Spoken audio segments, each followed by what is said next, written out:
dit bonjour, mais je vais vous redire bonjour, notamment pour ceux qui viennent d'arriver. Et je vais me charger de faire l'introduction avant que Paul nous fasse la présentation du sujet qui nous rassemble aujourd'hui. 2020, Grand Chambéry solidaire. Ensemble 73.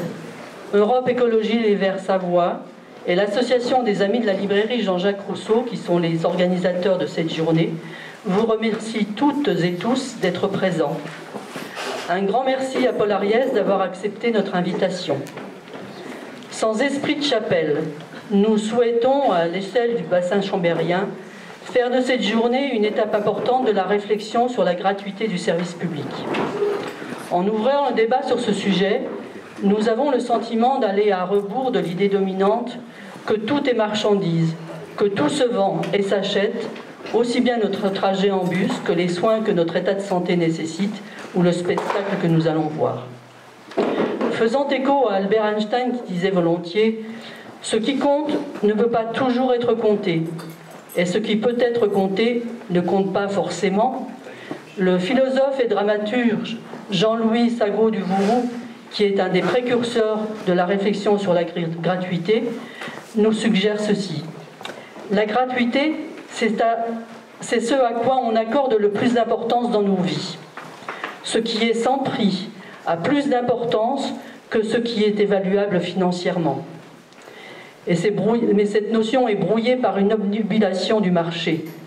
On a l'impression que ce qui n'est pas payant est sans valeur, mais en fait, le sens de notre existence est sans prix.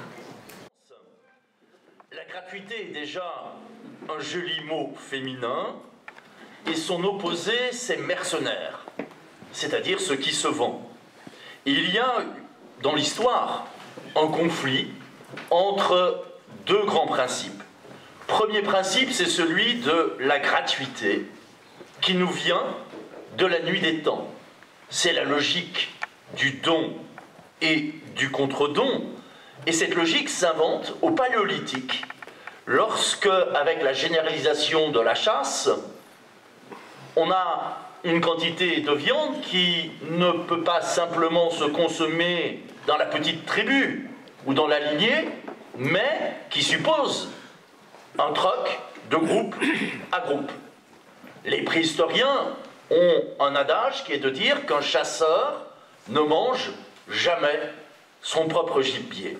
Et le second principe, c'est celui de l'appropriation privée. C'est le principe de la marchandisation. Et là aussi, on pourrait dire qu'il nous vient de la nuit des temps.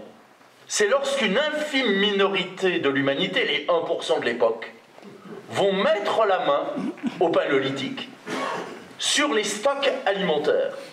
Stocks alimentaires qui constituent alors plus d'une année de consommation, en plus de l'année en cours.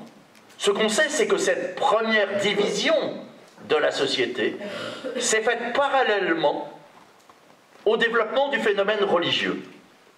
C'est lorsque le 1% de l'époque s'est approprié le monopole des premières boissons enivrantes, qu'à travers l'ivresse, ils ont pu prétendre communiquer avec l'au-delà, et qu'en échange de ce service qui consistait à rapporter les messages, on leur a remis les clés du coffre. Mais la sphère de la marchandisation n'a jamais cessé depuis de se développer. La gratuité est pourtant en partie naturelle. C'est le don de la vie, c'est la transmission de la langue, de la culture, c'est aussi la beauté des paysages. Il y a encore quelques décennies, on pouvait parler de la qualité de l'air que l'on respirait. Et ce qui nous est le plus cher sur le plan individuel, c'est précisément ce qui est gratuit.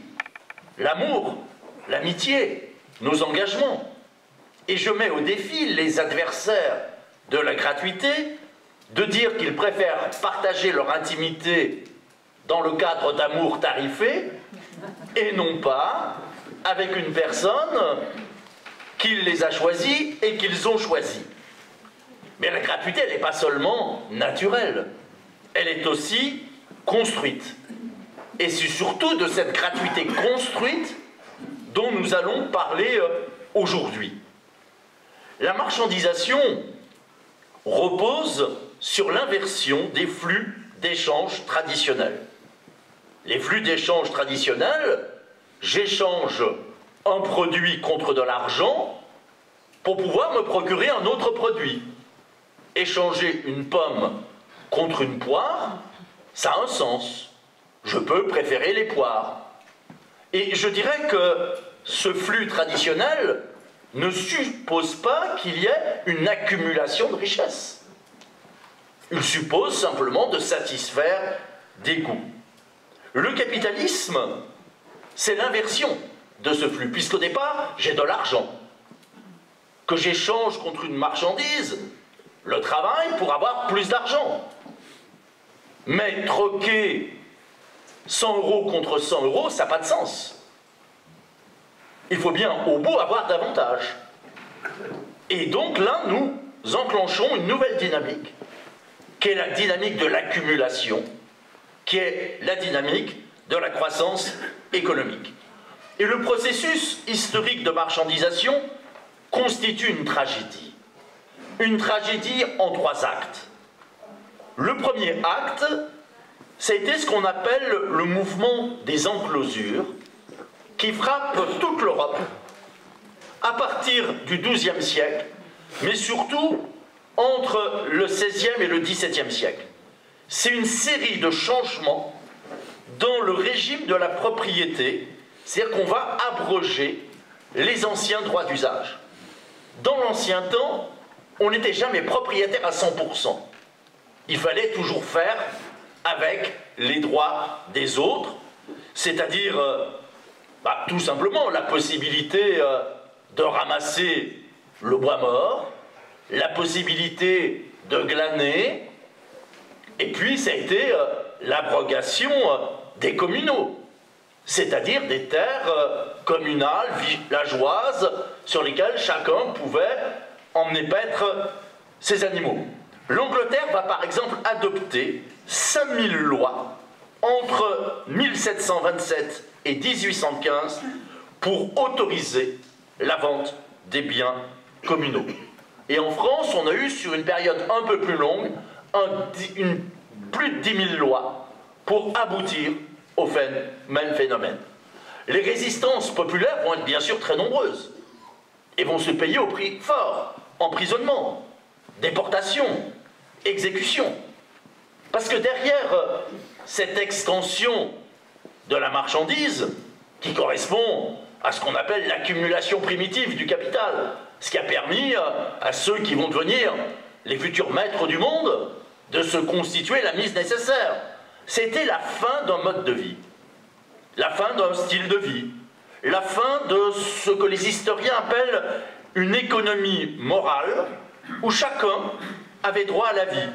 Et Jean-Jacques Rousseau va parler, concernant ce mouvement des enclosures, de crimes contre l'humanité.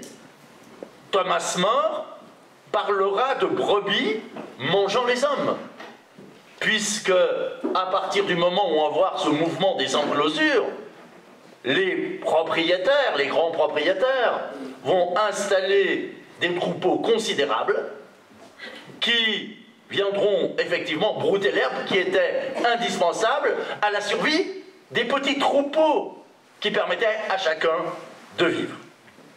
La deuxième tragédie, deuxième acte, c'est l'extension de la propriété au domaine intellectuel, à la fin du XXe siècle, avec la généralisation des brevets, l'appropriation du vivant, avec le développement de ce qu'on appelle le droit des marques. On peut même aujourd'hui breveter des couleurs, pourvu qu'elles ne soient pas des couleurs primaires. On peut y compris déposer des brevets sur des noms propres qui appartiennent à l'histoire. C'est-à-dire que des grandes marques s'approprient, par exemple, la légende de Vatel ou d'autres personnages historiques. On a donc une deuxième tragédie qui est cette appropriation privée du savoir universel.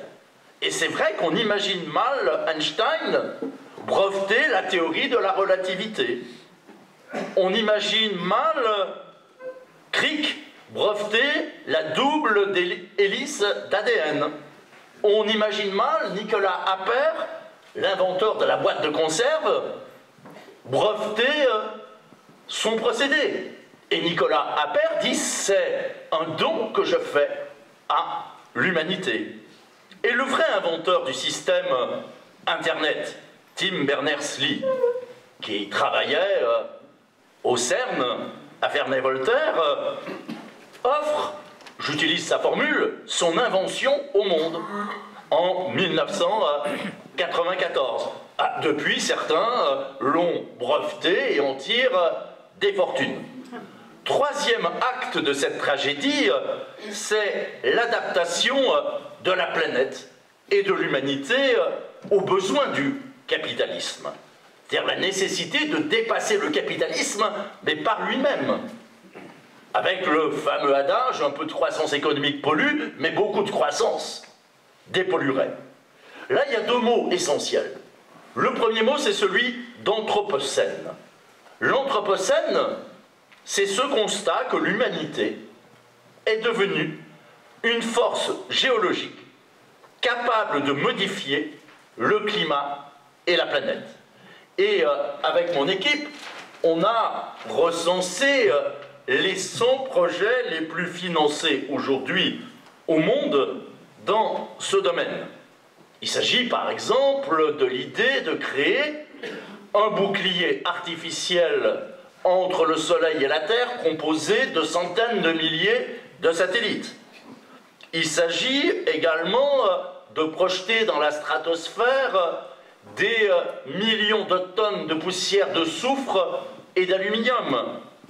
Il s'agit également de repeindre en blanc les nuages gris grâce à la projection de microparticules afin de faciliter la réflexion solaire.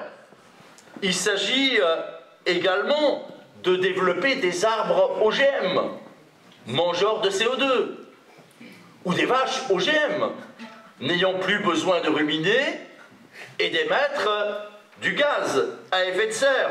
Ou il s'agit tout simplement du projet visant à répandre dans les océans des milliards de balles, comme des balles de tennis, de couleur blanche, pour faciliter la réflexion solaire.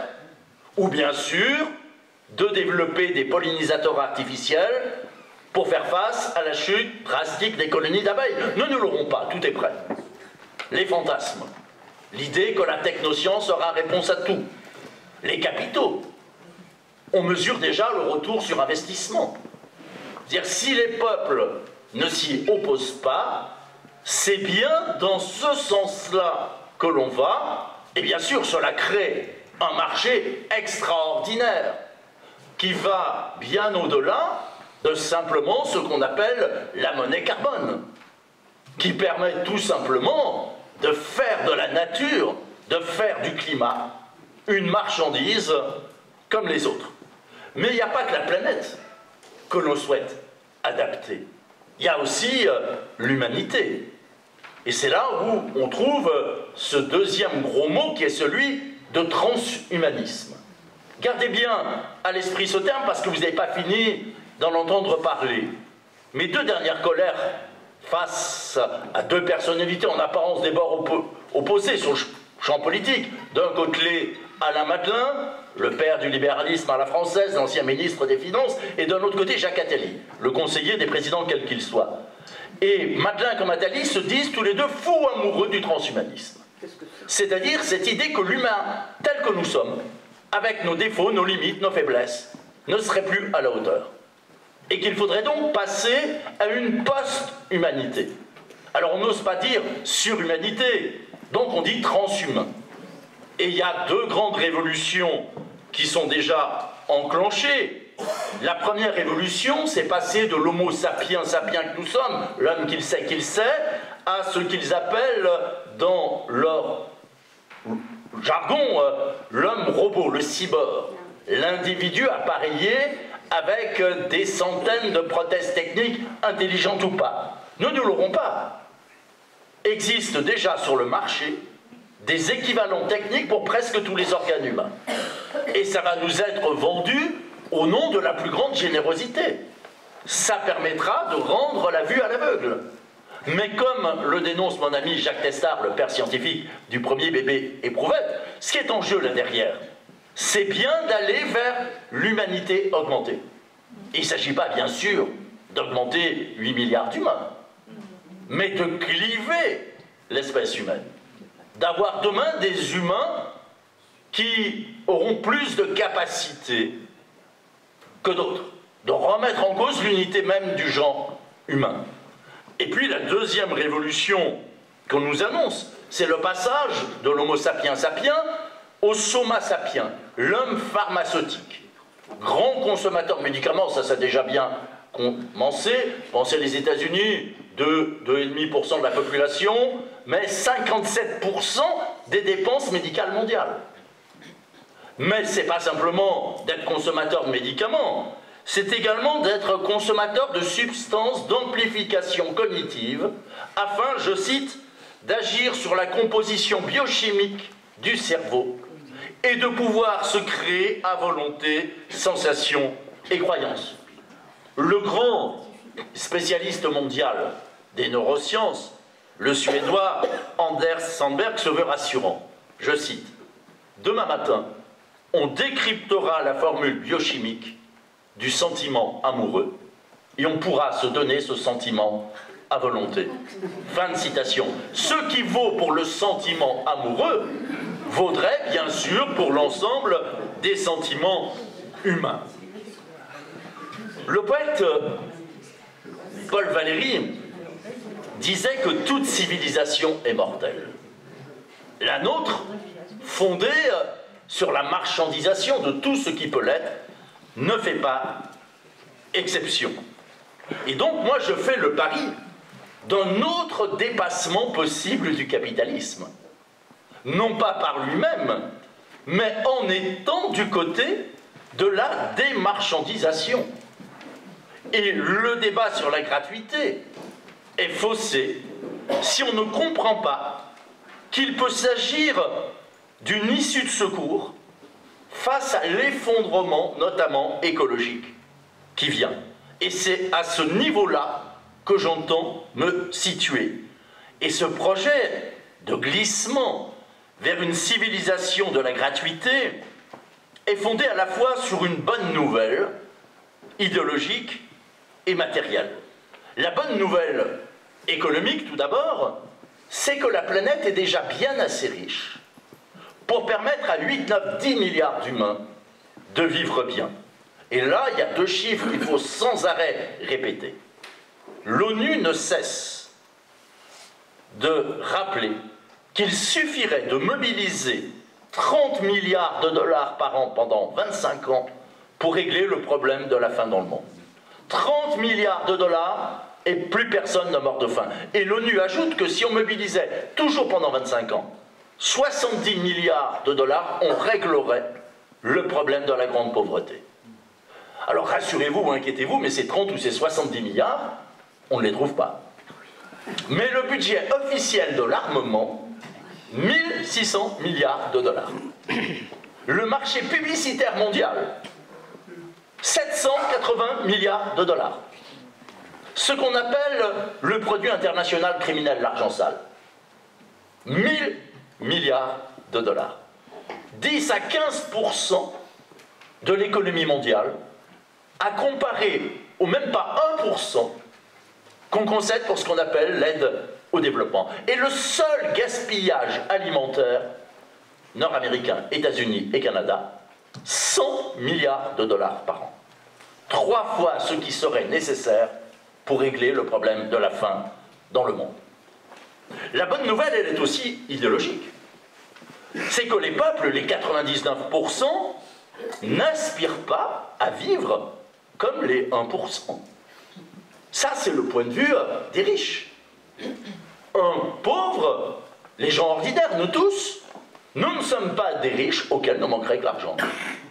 Rappelez-vous, il y a quelques années, Jacques Séguéla, le grand publicitaire du système, qui disait que si à 50 ans, on n'avait pas de Rolex, c'est qu'on avait raté sa vie.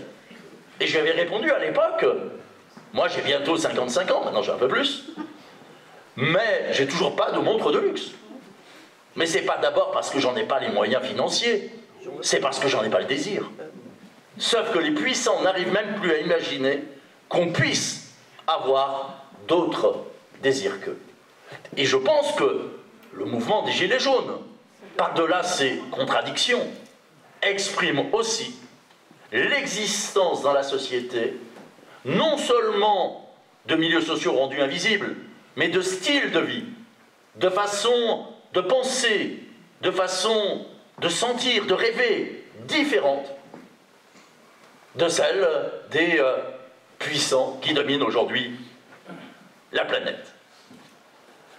L'alternative à la marchandisation est donc à construire. Mais je crois qu'elle repose sur un déjà là. C'est-à-dire qu'il existe encore dans la société beaucoup de choses gratuites. Le capitalisme n'a pas totalement triomphé. Et beaucoup cherchent aujourd'hui, du côté d'un revenu universel, inconditionnel, une sortie, un impasse civilisationnel. Le projet que je porte avec l'Observatoire international de la gratuité est celui d'un revenu universel démonétarisé au maximum.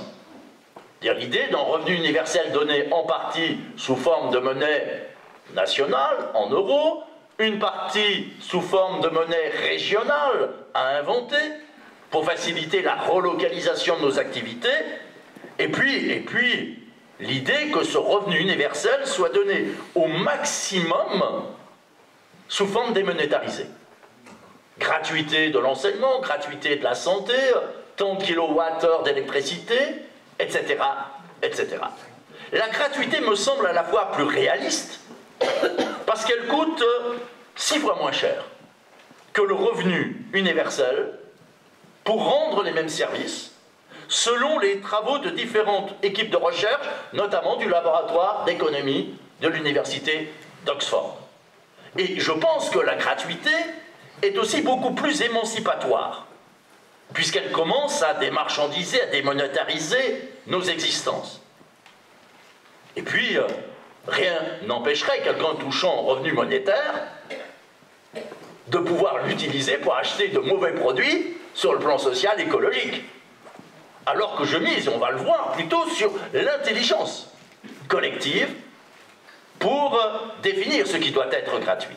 Mais il n'y a pas d'antinomie entre les partisans d'un revenu universel ou même du salaire socialisé à la Bernard Friot et l'appel vers une civilisation de la gratuité. La gratuité, ce n'est pas toute la réponse. Elle permet cependant d'enclencher des dynamiques de rupture. Elle permet aussi de penser ce que j'ai envie d'appeler une écologie des revenus. Et cette écologie des revenus, elle a bien sûr un plancher, donné à chacun de quoi vivre, mais elle a aussi un plafond. Au-dessus d'un certain montant, on prend tout.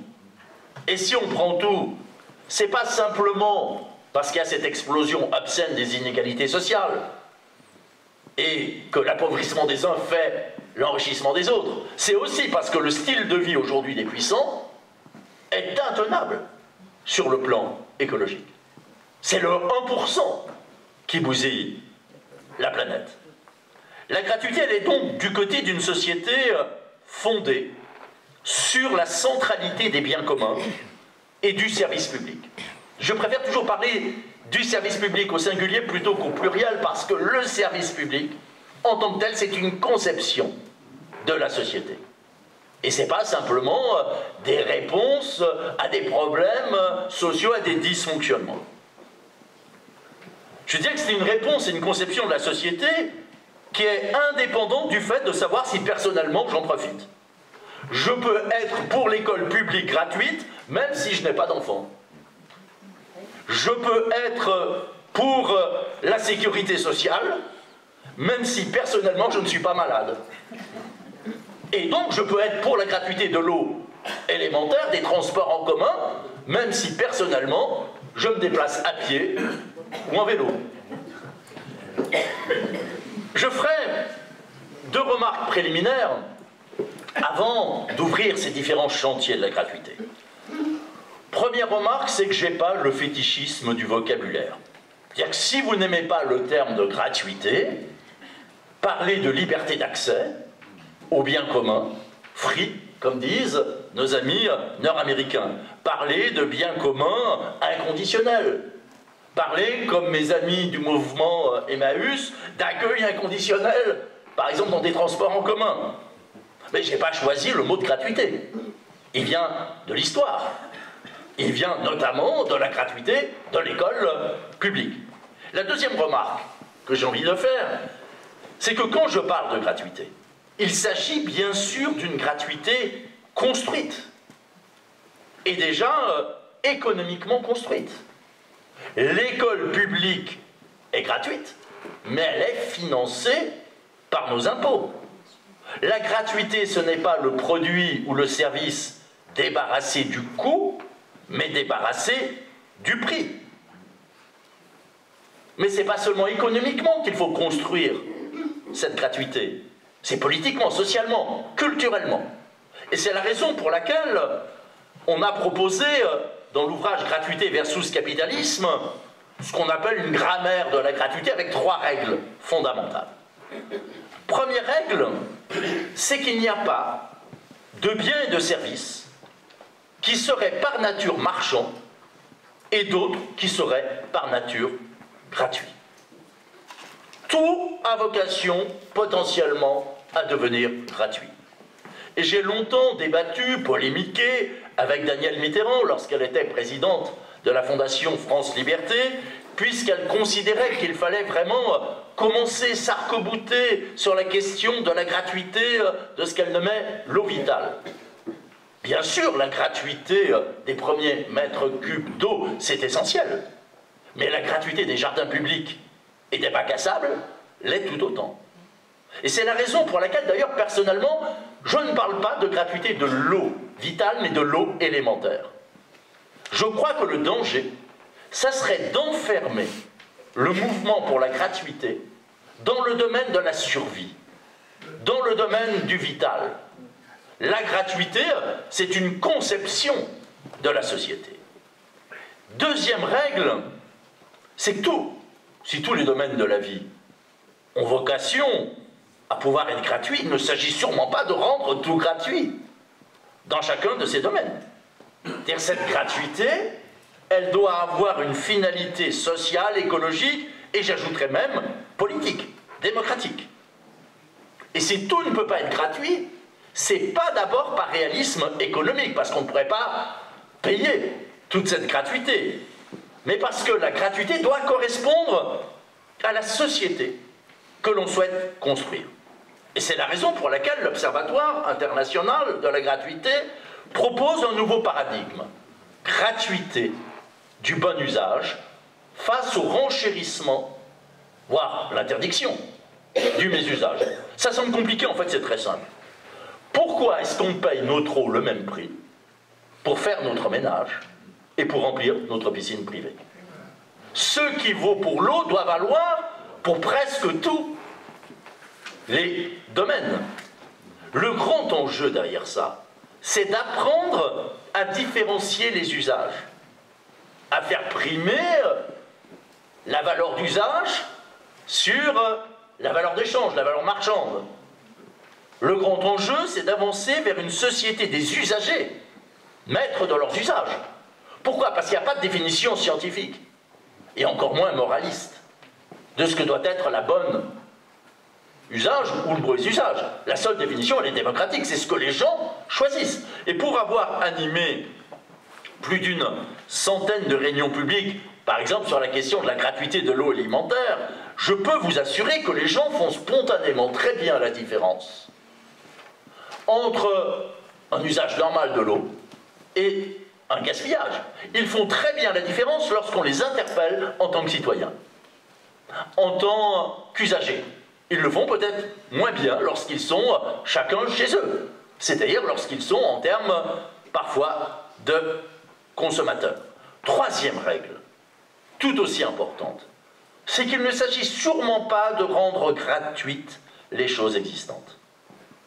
Il s'agit d'utiliser la gratuité pour repenser totalement l'offre dans l'ensemble des domaines. Moi, je suis partisan du retour en régie municipale pour la restauration scolaire. Mais c'est pas pour rendre gratuite la malbouffe.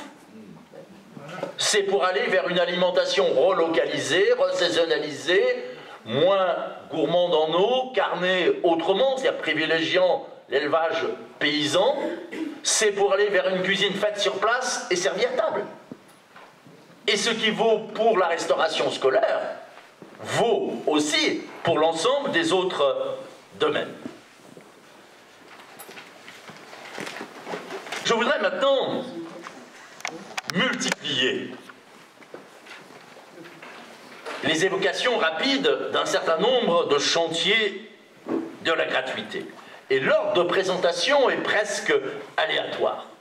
Je commencerai cependant par la question de l'eau. Le combat pour défendre l'accès à l'eau potable est l'un des grands enjeux planétaires. Et c'est autour de la question de l'accès à l'eau que la question des biens communs a été reposée notamment en Amérique du Sud, mais aussi en Asie et en Afrique. Des milliers de villes expérimentent aujourd'hui dans le monde la gratuité de l'eau élémentaire, selon la recommandation de l'OMS et du Programme des Nations Unies pour le développement. L'OMS parle de 40 à 50 litres d'eau par jour. Le Programme des Nations Unies pour le développement estime la dose de survie, donc qui n'est pas suffisante, parce que c'est purement la survie, à 20 litres par jour et par personne. L'Académie de l'eau, qui est la grande institution française réfléchissant sur la question de l'eau, donne les chiffres suivants. Pour pouvoir vivre normalement, il faut 100 litres par jour et par personne, 150 litres pour 2 personnes, puisqu'il y a un certain nombre d'activités qu'on ne fait qu'une fois, par exemple laver le sol, 180 pour 3 personnes, 200 pour 4. Bien sûr, quand on parle de gratuité de l'eau, vitale ou élémentaire, c'est la gratuité de l'eau, mais aussi des abonnements. Puisqu'on sait qu'aujourd'hui, moins on consomme, plus la part des abonnements est importante. Cette gratuité ne concerne que la résidence principale et non pas là où les résidences secondaires. L'eau a d'abord été gratuite d'ailleurs de l'Antiquité au début du XXe siècle. Et l'eau est devenue payante autour du fameux slogan « eau courante à tous les étages », c'est-à-dire sous prétexte de modernisation. L'eau a bien sûr un coût. Il faut la prélever, la traiter, la stocker, la distribuer, l'évacuer, l'assainir. Le problème, aujourd'hui, il est double. C'est que le système marchand de l'eau est un échec. Déjà parce qu'on constate une augmentation constante du prix de l'eau, bien au-delà de l'évolution moyenne du coût de la vie. Et le deuxième problème, c'est la gestion anti-écologique, puisque un tiers de l'eau est perdu dans les canalisations. Plusieurs centaines de villes en Europe ont donc mis en place ce système de gratuité pour les premiers mètres cubes, avec une tarification progressive au-delà. Le principe, généralement, c'est 30 mètres cubes gratuits par an, puis un tarif qu'on appelle d'eau responsable jusqu'à 120 mètres cubes, puis au-delà, un tarif largement augmenté. Première conséquence, c'est qu'on a rendu le droit à l'eau. C'est-à-dire que les gens, parce que ça existe, on connaît les statistiques, qui s'empêchent d'utiliser toute l'eau nécessaire, eh bien, ça disparaît. La deuxième grande conséquence, c'est que la quantité totale d'eau consommée diminue lorsqu'on instaure la gratuité des premiers mètres cubes. Non pas d'ailleurs forcément parce que les gens deviendraient subitement plus responsables. C'est peut-être déjà pour ne pas accéder aux tranches renchéries. Mais c'est aussi parce qu'on va généralement développer des politiques d'accompagnement. C'est-à-dire que des villes vont embaucher du personnel dédié qui va expliquer aux usagers comment économiser l'eau. La ville de Roquemer, à côté de Marseille, a par exemple distribué des kits d'économie avec des régulateurs de débit, avec des joints, avec des notices de montage. Et ils ont embauché du personnel municipal dédié. Et la conséquence, c'est effectivement cette diminution d'environ 20 à 30%, selon les cas, de la consommation de l'eau. Ces expériences en matière de gratuité ne concernent pas seulement les pays opulents. Les pays du Sud sont beaucoup plus en avance que nous. Le droit à l'eau est reconnu dans une quinzaine de pays, comme l'Afrique du Sud, la Colombie, l'Équateur, la Gambie, l'Ouganda, etc. En Afrique du Sud, 25 litres d'eau gratuits par jour et par personne. Et là aussi, l'expérience montre que la gratuité ne suscite pas le gaspillage. L'Irlande vient de voter le retour à la gratuité de l'eau, suite à une manifestation monstre qui a eu lieu à Dublin. Alors il ne s'agit pas, là non plus, de rendre gratuite l'eau existante. Il s'agit de transformer le système. Je l'ai dit, en réduisant les pertes à tous les niveaux, en faisant des usagers des acteurs du changement, mais également en allant plus loin, en faisant le pari de la production locale de l'eau, le pari du recyclage des eaux grises. Il faut remettre en cause le principe juridique français, qui est celui selon lequel l'eau ne doit être utilisée qu'une seule fois. C'est-à-dire l'eau retraitée est rendue à la nature. Mais pour aller dans cette direction, eh bien, il faut s'inspirer de ce qui marche dans d'autres pays, comme la séparation des urines, des eaux des toilettes, et des autres eaux grises, pour permettre tout simplement un retraitement allégé à moindre coût et de pouvoir recycler l'eau. Petite extension autour de la question de la gratuité de l'eau, c'est la gratuité des toilettes publiques. Je crois qu'il faut être partisan de la reconnaissance d'un droit de miction. Le Conseil de Paris, en 2006, a voté le retour à la gratuité des sanisettes après les avoir rendues payantes quelques années auparavant. 80% de la population était favorable. Et nous avons mené ce combat pour la gratuité des toilettes publiques avec nos amis de l'association La Raison du Plus Faible, qui revendiquait le droit à l'eau pour les SDF. Là aussi, la gratuité des sanisettes s'est traduite par un triplement du taux de fréquentation. Mais on a aussi repensé les toilettes. Elles sont ouvertes 24 heures sur 24. On utilise des matériaux recyclables. On recycle l'eau de pluie. On est arrivé à 30% d'économie d'eau, alors que la consommation, enfin que la fréquentation, a triplé. Ces toilettes sont accessibles aux personnes en fauteuil roulant. Elles sont lavées, désinfectées, il y a un séchage automatique, elles sont chauffées en hiver. On a créé la possibilité d'avoir des miroirs, des porte-manteaux. On a y compris accompagné de fontaines d'eau pour que les gens puissent boire à volonté. Deuxième grand chantier, c'est celui des transports en commun. Margaret Thatcher, qui est une dame que j'aimais beaucoup, disait, et c'est peut-être l'inspiration d'ailleurs de la fameuse formule de Séguéla que j'ai citée tout à l'heure, Margaret Thatcher disait « Un homme qui prend encore les transports à 25 ans est un homme qui a raté sa vie. » Et cette idée que les transports en commun seraient pour les pauvres a la vie dure, et c'est un obstacle à la transition écologique, et c'est un obstacle peut-être à un service public de qualité. Et j'ai eu la chance, avec l'Observatoire international de la gratuité, d'être associé à une bonne vingtaine d'expériences. Alors ces expériences, elles ne sont pas seulement franco-françaises, et surtout elles ne sont pas réservées seulement aux petites et aux moyennes villes. Pendant très longtemps, les technocrates nous disaient « Si ça vous amuse de jouer à la gratuité dans les toutes petites agglomérations, pourquoi pas, mais on peut vous assurer que dans une ville importante, c'est impossible. » La maire de Paris le disait d'ailleurs il n'y a pas si longtemps. Là, elle avait eu le souhait de mettre cette question pourtant au cœur de sa prochaine campagne électorale. Elle a changé de position, c'est bien. 31 villes, même je crois maintenant 33, expérimentent en France la gratuité des transports en commun. Châteauroux, Colomiers, Viré, Aubagne. La métropole de Tallinn, en Estonie, 400 000 habitants, a été la première capitale à l'expérimenter, suivie par d'autres capitales d'Europe de l'Est, notamment la Lituanie, l'Ukraine. Et j'étais, il y a quelques semaines, invité au Luxembourg, qui va être le premier pays à instaurer totalement la gratuité des transports en commun sur l'ensemble des systèmes de transport.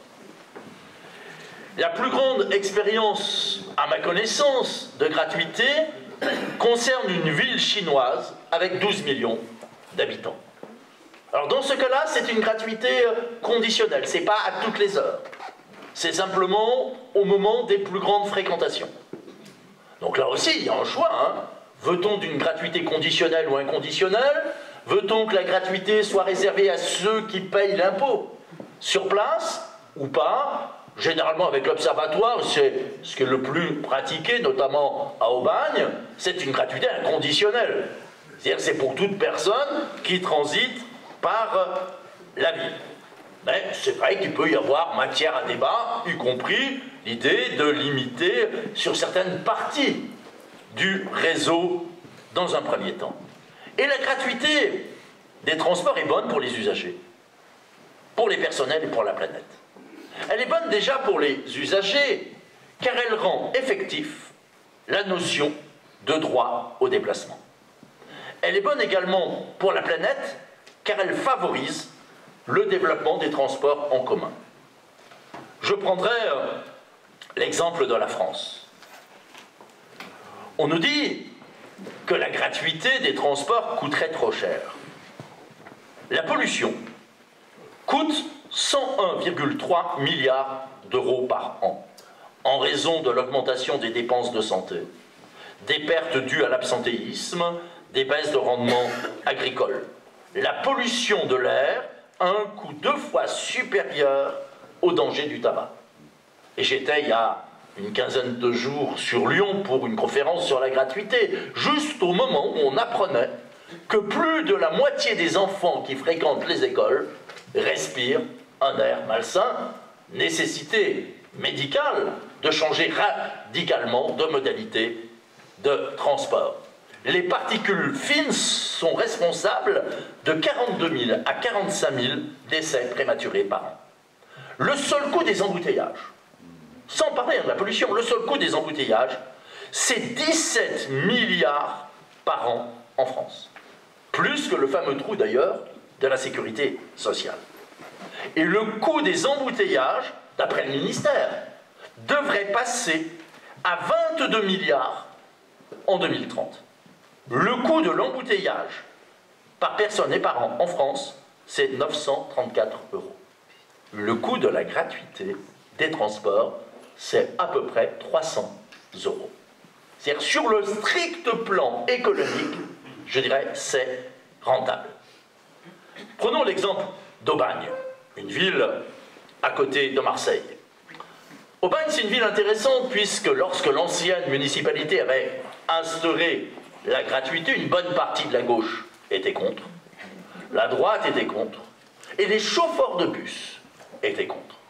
Puisqu'ils disaient, si c'est gratuit, ça vaut rien, et si ça vaut rien, nous-mêmes, on ne vaudra pas grand-chose. Il a fallu déjà débattre avec le personnel, leur organisation syndicale, les représentants, pour expliquer qu'il n'y aurait pas de licenciement. Qu'on allait transformer les contrôleurs en agents d'ambiance. Parce que c'est pas parce que c'est gratuit qu'il n'y aurait plus d'incivilité. Comme vous, que ma grand-mère a été gazée à Auschwitz. Oui, mais ouais, et ben moi je suis fier d'être communiste.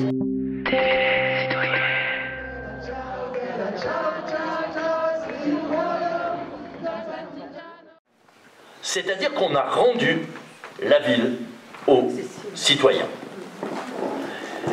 On voit par exemple aujourd'hui des jeunes, des ados, se mettre le mercredi après-midi à des arrêts de bus, prendre le premier bus qui passe pour aller se promener.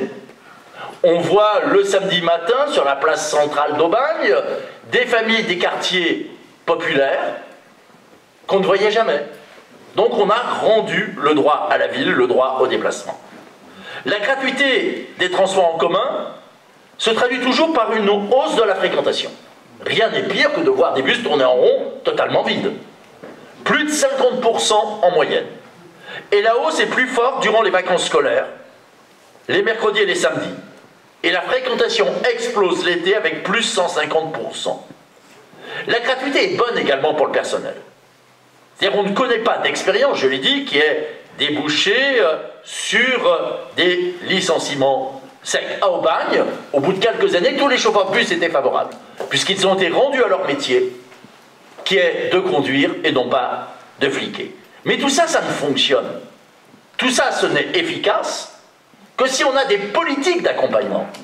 La gratuité des transports, ce n'est pas simplement de supprimer la billetterie. Ça, c'est l'imaginaire des marchands. La gratuité des transports, c'est de repenser l'offre. Alors, repenser l'offre, je dirais dans tous les domaines. Déjà, sur le plan purement humain. À Aubagne et dans quelques autres villes, on a instauré la politique dite du bonjour systématique. Les chauffeurs n'ayant plus à vendre de tickets, on leur a demandé de dire systématiquement bonjour à toute personne qui rentrait. Les premiers à avoir répondu systématiquement, ça a été les ados. Les personnes âgées ont suivi un peu plus tard. Et je dirais que ça contribuait à assainir les relations. Auparavant, au Aubagne, les personnes âgées ne payaient pas, c'était normal, c'était prévu, et les jeunes qui auraient dû payer ne payaient pas toujours. Donc il y avait sans arrêt des incivilités, une micro-conflictualité. Donc comme le disait Magali, l'ancienne présidente de la communauté d'agglomération, si au moins il y a une première chose qu'on peut reconnaître à la gratuité, c'est d'avoir amélioré le climat dans les transports. C'est d'avoir assaini les relations. Alors il y a des villes qui expérimentent, y compris d'autres formes, en disant que le transport en commun, ça va être aussi un lieu de vie. C'est-à-dire qu'on va avoir des expositions de photos. On va avoir de temps en temps, pas souvent, mais des mini-spectacles, du mime, des clowns. On va avoir des permanences de travailleurs sociaux, des éducateurs de rue. Et c'est vrai que toutes les expériences montrent qu'il y a une chose sur laquelle, généralement, on est perdant, en termes de gratuité, c'est le bruit dans les transports. Ben oui, ils sont pleins. Donc effectivement, c'est plus bruyant. Et quand on fait les sondages, voilà, c'est ce qui ressort. Mais là aussi, la gratuité des transports a nécessité de repenser totalement l'offre avec des investissements lourds, avec des choix technologiques. Alors, on développe dans l'ouvrage, de manière très détaillée, toutes ces politiques qui ont été mises en place. La gratuité des transports, elle ne devrait pas aller sans un surcroît de démocratie. Bien sûr, déjà, en donnant davantage la parole au personnel, mais également aux usagers, en créant des collectifs d'usagers. Mais on le verra que, d'une manière générale, si la gratuité est bonne sur le plan social, si elle est bonne sur le plan écologique, là où ça pêche, en France, c'est en matière d'implication citoyenne. Il ne faut pas le cacher. Quand on crée une médiathèque gratuite, quand on crée des transports en commun gratuits, c'est pour créer des collectifs d'usagers. Et les collectifs d'usagers, c'est un peu que les comités de quartier. Ça va bien fonctionner pendant quelques temps, et puis très très vite, eh bien, on va avoir tendance à un peu s'endormir. Alors ça, c'est particulièrement vrai pour les pays européens. Nos représentants en Afrique, en Amérique latine et autres nous disent, ils sont même très étonnés, puisque là, il y a des traditions, au contraire, de gestion communautaire, de gestion villageoise. Alors comment financer la gratuité des transports en commun? Déjà, il faut rappeler que les recettes commerciales ne représentent qu'une très faible part, aujourd'hui, du financement. Au niveau, par exemple, en France, c'est entre 15 et 25%. Au Luxembourg, c'était 10% seulement. Donc les transports en commun sont déjà financés à hauteur de 77 à 85% par les contribuables et par les entreprises, au titre du versement transport. À Aubagne, la gratuité avait été financée par le doublement du versement transport. Très franchement, dans un premier temps, les entreprises n'étaient pas très satisfaites, mais comme il y a eu une amélioration de l'offre, qu'on a desservi les zones commerciales, industrielles, qu'il y avait moins de bouchons, et bien finalement, au bout de quelques années, tout le monde trouvait que le bilan était satisfaisant. Les recettes de billetterie sont même parfois inférieures en France aux frais de perception, en raison des charges de matériel et d'investissement. Il faut vendre, composter, contrôler. Nous avions lancé l'an dernier, au moment du grand conflit à la SNCF, un plan B écolo et social pour la SNCF. Et on faisait 10 propositions, on avait reçu le soutien d'à peu près 15 000 personnes. Parmi ces propositions, le développement du fret ferroviaire, la relance des trains de nuit, sur le modèle de la Suède, de la Norvège, de l'Allemagne. Train de nuit, c'est la seule alternative aux avions sur les moyennes distances. Et nous proposions la gratuité des TER, déjà dans un premier temps, sur le trajet domicile-travail. Alors cette gratuité est expérimentée, développée dans beaucoup de pays. Et je dirais qu'en France, elle a été instaurée dans la majorité des régions pour les policiers et les militaires. C'est très bien. Généralisons-la à l'ensemble de la population sur le modèle de ce qui se fait en Suède et en Norvège. Troisième chantier de la gratuité des services funéraires. Ça, c'est un terrain qui me tient particulièrement à cœur. Regardez comment le capitalisme a évacué la mort. C'est-à-dire, non seulement nous n'avons plus le droit d'être malades, nous n'avons presque plus le droit de vieillir, à tel point que le mot vieux est devenu une insulte.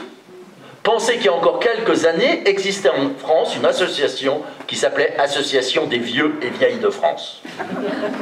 Elle s'est débaptisée. Elle est devenue une association troisième âge, peut-être même de seniors. Donc le capitalisme a évacué le droit d'être malade, de vieillir, il a évacué la mort. Moi, je suis convaincu qu'il faut remettre la mort au centre de la vie. Non pas pour être morbide, pour être au contraire pleinement jouisseur. Et la gratuité des services funéraires a déjà cet enjeu anthropologique.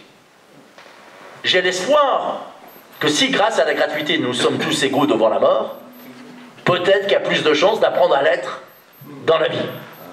Et puis j'ai l'espoir également que si, grâce à la repolitisation des enjeux autour de la mort, de se bien vieillir et de se bien mourir, nous acceptons plus facilement nos propres limites, notre caractère fini, mortel, peut-être que nous accepterons plus facilement les limites de la planète. Je vous rappelle que chaque début août, nous dépassons actuellement les capacités de régénération de la planète. Tout ce qui est produit et consommé après début août l'est au détriment des générations futures. Début août, c'est une moyenne mondiale. Et comme toute moyenne, ça cache plus que ça ne révèle. Aux États-Unis, c'est tout début mars. Tout ce qui est produit et consommé après l'est au détriment des générations futures. En Allemagne, c'est mi-avril et en France, début mai. Tout ce qui est produit et consommé après l'est au détriment des générations futures. Donc, réapprendre le sens des limites, c'est un enjeu essentiel. Alors, la gratuité des services funéraires, c'est déjà bien sûr une réponse aussi à l'urgence sociale. Le coût des services marchands a augmenté 2 fois plus vite que l'indice des prix à la consommation depuis 1998. C'est aussi, je l'ai dit, un enjeu écologique. Depuis quelques années, il y a régulièrement des propositions de loi qui sont déposées pour aller dans cette direction. Mais là encore, il ne s'agit pas de rendre gratuits les services funéraires existants. Il s'agit de les repenser. Déjà en instaurant des rituels républicains. On sait que ces rituels républicains sont souhaités aujourd'hui par plus de 60% des Français. les religions et la droite s'y est toujours opposée en France, en disant que si on instaure un rituel républicain, il va falloir chauffer les salles en hiver et que ça va coûter trop cher. Je cite, hein, ce qui a été développé comme argument à l'Assemblée nationale.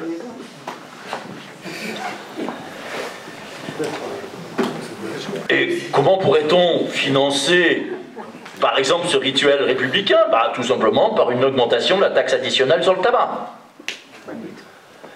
Il s'agit aussi, bien sûr, peut-être d'élargir l'offre en matière d'enterrement. Depuis la laïcisation des cimetières, début du XXe siècle, il y a une alternative. Soit aujourd'hui, c'est l'inhumation traditionnelle, soit c'est l'incinération. Ces deux modes sont légitimes, même s'ils présentent écologiquement quelques inconvénients. L'inhumation, c'est une quantité extraordinaire de cadavérines qui finissent toujours par polluer les terres et les nappes phréatiques. Et l'incinération, comme nous sommes composés pour l'essentiel d'eau, c'est en moyenne 350 litres de pétrole. Donc on pourrait élargir l'offre. Par exemple, je vous cite deux choses qui existent à l'échelle internationale. Dans les pays de l'Europe, et je ne suis pas certain que ça soit adapté à la culture française, on plonge les corps dans de l'azote liquide, ce qui les congèle immédiatement, et on les met ensuite immédiatement sur une table vibrante, ce qui les réduit en toute petite poussière. Bilan écologique très bon, mais comme j'ai entendu, quelle horreur! Effectivement, c'est pas facile dans notre culture à accepter. C'est pas facile, mais on pourrait très bien aller dans cette direction pour ceux qui le souhaitent.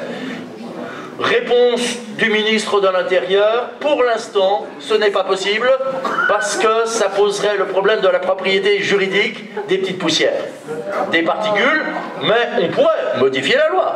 Voilà, c'est pas impossible. Deuxième solution, c'est ce qui est possible, par exemple en Belgique. Depuis quelques années, il y a même une fondation qui a été créée pour cela. C'est la possibilité de déposer le corps dans un broyat de copeaux, savamment pensé, et qui permet de rendre le corps à la nature au bout d'une année. Donc, là aussi, on peut réfléchir.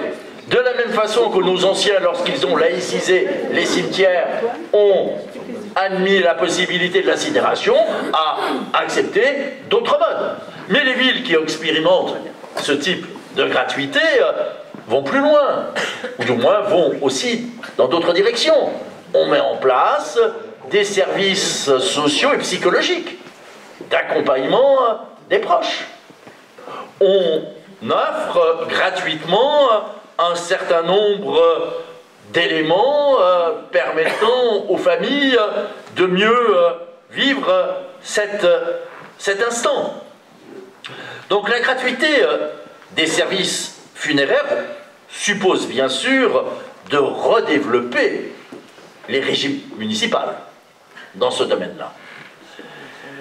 En France, la gratuité des services funéraires est à la fois facile et compliquée.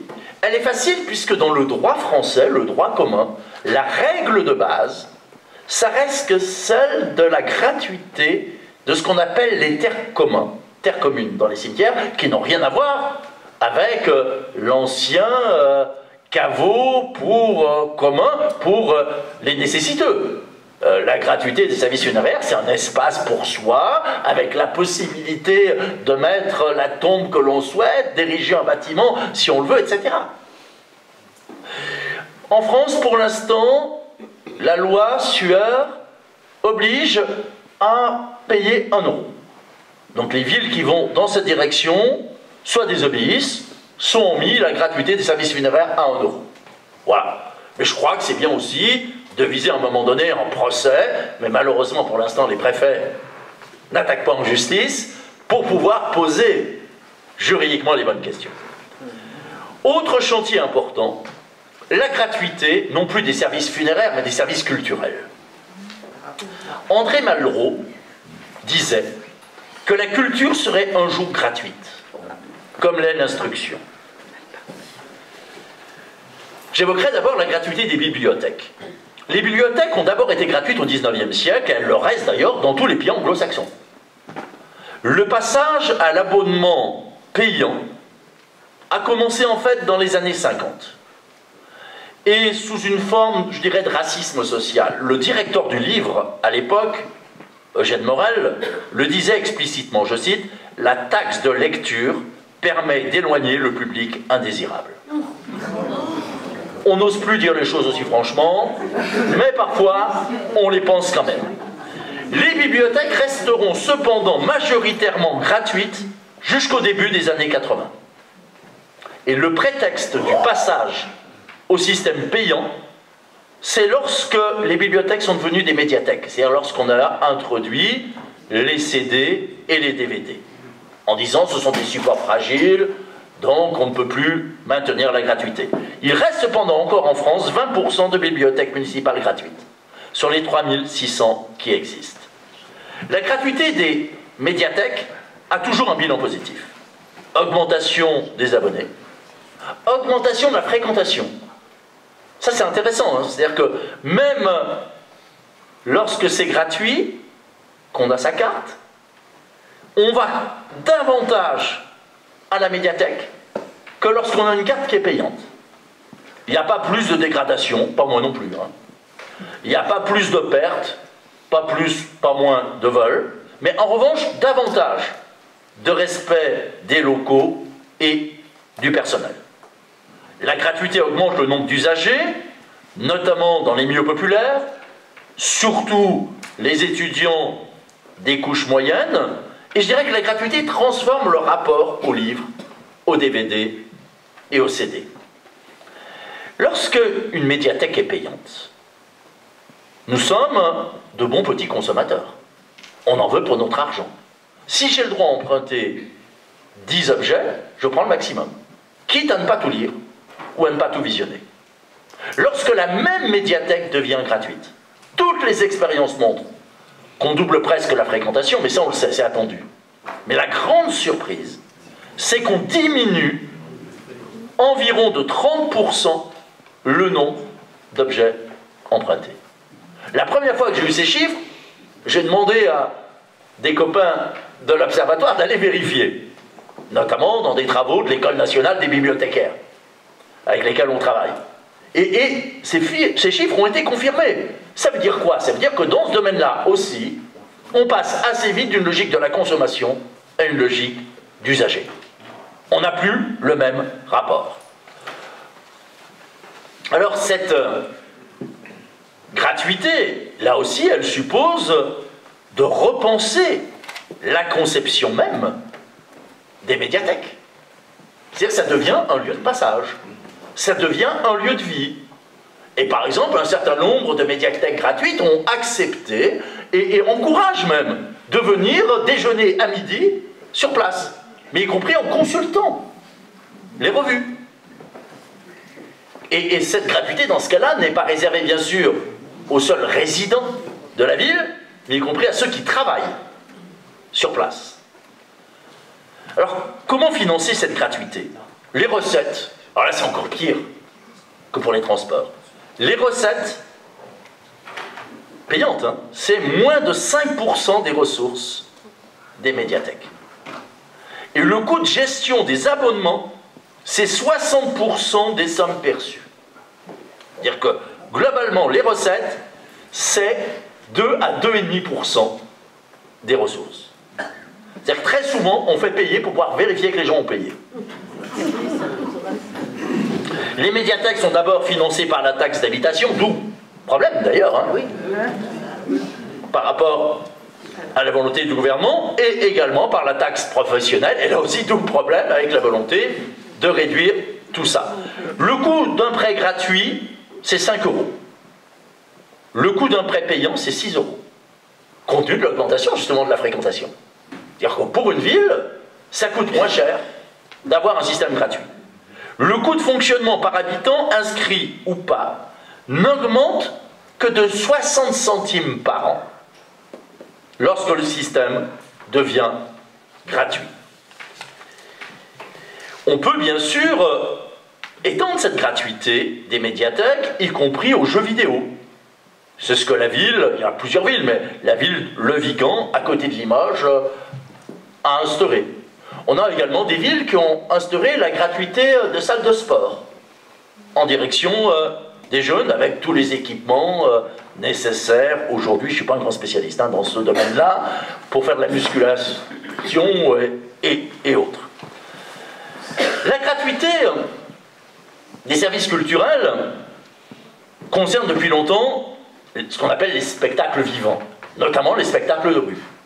Et j'étais, il y a quelques semaines, invité à l'université buissonnière des arts de la rue, où on a eu un grand débat sur les expériences qu'ils ont en matière de gratuité. C'est pas parce que ces spectacles sont toujours gratuits qu'ils sont de mauvaise qualité, ou que la fréquentation diminue. En revanche, aujourd'hui, il y a nécessité de défendre le financement.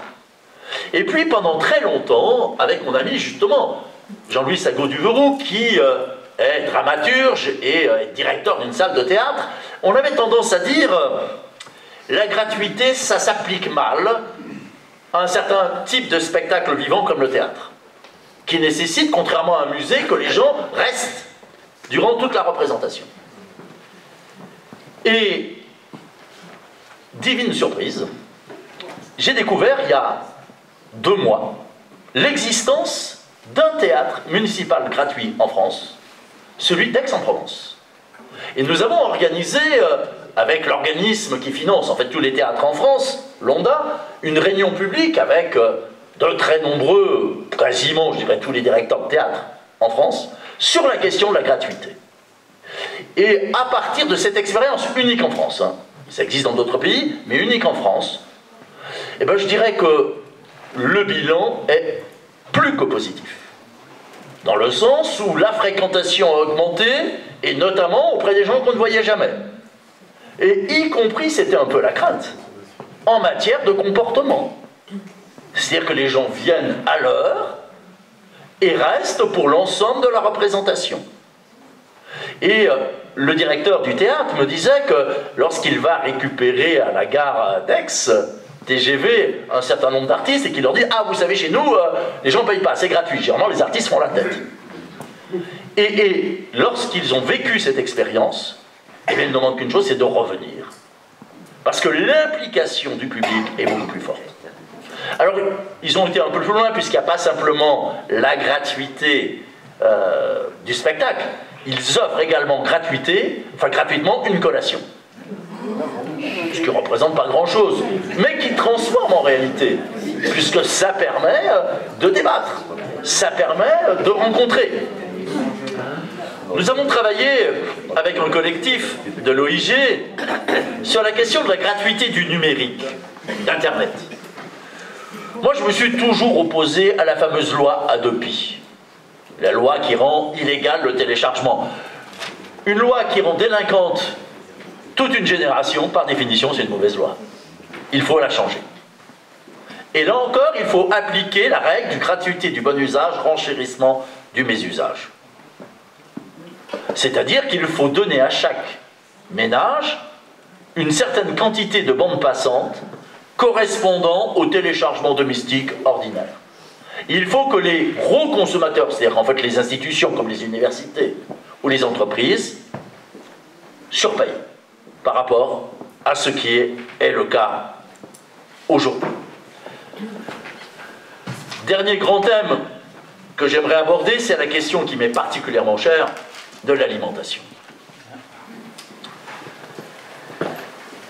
La grande question pour le XXIe siècle n'est pas de savoir si une fraction de l'humanité va pouvoir coloniser d'autres planètes, mais si on va pouvoir nourrir 8, 9, 10 milliards d'humains.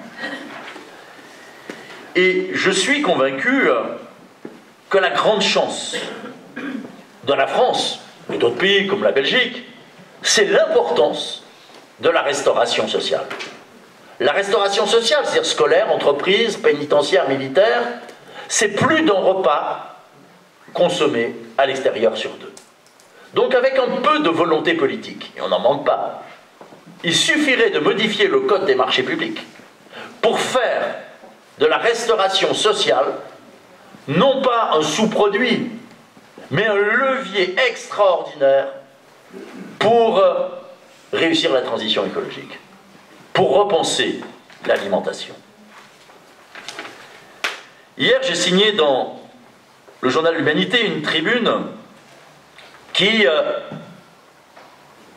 proposait d'avancer vers la gratuité de l'alimentation en 3 temps. En instaurant d'abord la gratuité de la restauration scolaire. Gratuité de la restauration scolaire, ce qui se fait déjà dans un certain nombre de pays du nord de l'Europe, mais également d'Afrique. En Suède, depuis 13 ans, tous les enfants d'âge scolaire, et durant toute la durée de la scolarité, peuvent manger gratuitement. Le bilan nutritionnel est excellent. Le bilan écologique aussi est très bon, puisque ça a permis de créer un marché suffisant pour pouvoir développer une agriculture plus écolo. Et en Afrique, l'UNESCO, notamment, préconise la généralisation du repas gratuit. Un exemple, au Kenya, c'est 1,3 million d'enfants qui ont regagné les bancs de l'école grâce au repas gratuit, et notamment des petites filles. Donc commençons par instaurer cette gratuité de la restauration scolaire, mais comme je le disais tout à l'heure, pas pour rendre gratuite la malbouffe, pour aller vers cette alimentation relocalisée, resaisonnalisée, etc. Pour cela, il nous faut une régie municipale en matière de restauration, mais on peut peut-être aller encore plus loin. Sur le modèle de la ville de Mouansartou, à côté de Cannes. Mouansartou, ils voulaient développer le bio. Ils étaient à 60%, ils n'arrivaient pas à aller plus loin. Et coup de génie, ils ont inventé, ça n'existait pas en France, une régie municipale fermière. C'est-à-dire que la ville avait déjà des terres, on a acheté et a installé 2 paysannes, dont la fonction est d'approvisionner les restaurants scolaires, mais également les restaurants, maisons de retraite, EHPAD, et il y a même dans d'autres villes des expériences du même type, avec un surcroît qui permet d'approvisionner des paniers bio, type EHPAD, type AMAP, pour l'ensemble de la population. Et Mouansartou, c'est la seule ville en France 100% bio depuis 2012, grâce à cette régie municipale de production agricole, et avec un coût matière. Le coût matière, c'est la valeur de ce qu'il y a dans les assiettes et les verres. Un coût matière plus faible que la moyenne des autres cantines en France. C'est la preuve que le bio, ça ne coûte pas nécessairement plus cher, là encore, parce qu'il y a eu des politiques d'accompagnement. 1, l'installation de ces 2 paysannes, et 2, une lutte contre les réductions du gaspillage. Enfin, une lutte contre le gaspillage. Gaspillage, 40 kilos par personne par an en moyenne dans les cantines. La réduction a été de 75% sur les quantités jetées. C'est 1100 repas quotidiens qui sont servis. Après la gratuité de la restauration scolaire, je vais très vite, eh bien on pourrait très bien imaginer étendre cette gratuité à la restauration sociale, c'est-à-dire à la restauration d'entreprise. Et on pourrait même, c'est une utopie pratique, dont on a débattu lors des rencontres nationales des AMAP, qui se sont tenues il y a 15 jours, pas très loin d'ici, juste à côté de Grenoble. On pourrait très bien imaginer demain des paniers bio fournis à la population. C'est-à-dire que je crois que là aussi, il faut mettre l'imagination au pouvoir. Alors il y a d'autres domaines sur lesquels je pourrais développer, comme les maisons municipales de la santé, ou l'idée de créer un bouclier énergétique. Alors peut-être simplement sur le bouclier énergétique. Il y a un échec aujourd'hui des tarifs sociaux. Et donc ce qu'il faut, c'est instaurer un système reposant là encore sur le même paradigme, gratuité du bon usage, renchérissement du mésusage. Donner à chacun de quoi se chauffer, mais aussi de quoi se déplacer. Et là, on a également des exemples, aussi bien en Angleterre que dans l'État de Californie. En Californie, on a un dispositif qui permet de donner un volume de base à tout le monde, est d'adapter ce volume de base selon la zone climatique, selon la saison, selon la source d'énergie. Pour conclure, j'aimerais dire qu'il existe en fait deux conceptions de la gratuité. Une gratuité d'accompagnement du système et une gratuité d'émancipation. Rien ne m'énerve autant que d'entendre des gens, y compris de gauche, écologie, des gens généreux, dire gratuité des transports pour ceux qui ne peuvent pas payer. Oui, mais ceux qui doivent payer. Mais si on accepte ce discours pour les transports, pourquoi ne pas l'accepter pour l'école? Pourquoi ne pas l'accepter pour la santé? C'est là où on tombe sur ces deux conceptions. Gratuité d'accompagnement, c'est la gratuité pour les naufragés. La gratuité pour ceux qui ne peuvent pas payer. Cette gratuité d'accompagnement, elle ne va jamais déjà sans condescendance. Est-ce que vous êtes un pauvre méritant? Elle va aussi jamais sans flicage. Est-ce que vous êtes un pauvre méritant ou un salaud de feignant? Et puis, cette gratuité d'accompagnement, elle n'a jamais permis de repenser les services publics. Elle n'a jamais permis d'aller vers plus de justice sociale, plus de justice écologique. Il y a une deuxième gratuité, c'est la gratuité d'émancipation. Ce qui est beau avec l'école publique, c'est qu'on ne demande pas aux gamins s'ils sont gosses de riches ou gosses de pauvres. C'est en tant qu'enfants qu'ils sont admis. Et pourquoi ce qui reste vrai encore, largement, même si c'est remis en cause et s'il faut l'étendre, pour l'enseignement, pour la santé, ne devrait pas aussi concerner les autres grands piliers qui permettent d'exister, le logement. Il y avait eu une proposition de loi pour la gratuité du logement, j'en parlerai tout à l'heure si ça vous intéresse, mais aussi l'alimentation. Et puis, je voudrais vraiment conclure en citant l'argument traditionnel contre la gratuité, qui est de dire ce qui n'a pas de prix, ça n'a pas de valeur. Autrement dit, la gratuité favoriserait le gaspillage. Déjà, ce qu'on peut répondre, démonstration par, je dirais presque l'absurde, c'est que l'agriculture mondiale est marchande. Et pourtant, 36% de ce qui est produit mondialement est gaspillé. L'eau est marchande et pourtant, le tiers est gaspillé. Le fait que ce soit payant ne veut pas dire que les gens soient plus responsables. Bien au contraire. La gratuité, elle permet, je pense, de passer d'une conception de la vie bonne à une autre. Ce qu'on peut reprocher tout ce qu'on veut à la société capitaliste, à la société d'hyperconsommation, il faut reconnaître qu'elle nous fait jouir. Il y a de la jouissance à consommer toujours plus. Sauf que c'est une mauvaise jouissance, c'est une jouissance d'avoir, d'emprise, c'est toujours plus de richesse économique, toujours plus de pouvoir sur les autres ou la nature. Mais on ne pourra pas en finir avec cette jouissance d'avoir tant qu'on n'aura pas une autre forme de jouissance à lui opposer. La seule autre forme de jouissance, c'est la jouissance d'être. C'est se souvenir que l'être humain est d'abord un être social. Et la gratuité, elle met la fabrique de l'humain au cœur de nos rêves, de nos pensées et de nos actions. Voilà, je vous remercie.